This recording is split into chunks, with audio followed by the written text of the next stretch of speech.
కామారెడ్డి జిల్లా వరద ప్రభావిత ప్రాంతాల్లో సీఎం రేవంత్ రెడ్డి పర్యటన. భారీ వర్షాలు, వరదల వల్ల నష్టపోయిన ప్రతి ఒక్కరిని ఆదుకుంటామని భరోసా. వరద నష్టంపై గ్రామాల వారీగా అంచనాలు సిద్ధం చేయాలని అధికారులకు ఆదేశం.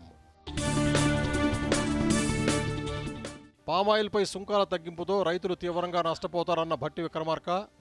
కేంద్ర మంత్రి నిర్మలా సీతారామన్కు వినతి పత్రం అందజేత. తెలంగాణ ఇంటిగ్రేటెడ్ స్కూల్స్కు ఆర్థిక సాయం చేయాలని వినతి.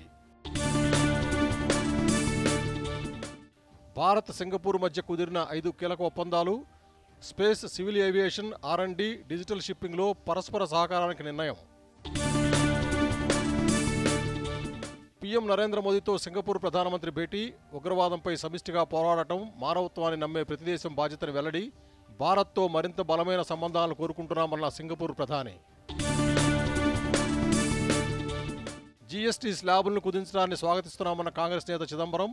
తాజా సంస్కరణలతో పేదలకు మరింత ఉపశమనం కలుగుతుందని ఆశాభావం. రాష్ట్ర వ్యాప్తంగా వినాయక నిమజ్జనాలకు జోరుగా సన్నాహాలు. ఏర్పాట్లను పరిశీలిస్తున్న ప్రజాప్రతినిధులు, అధికారులు.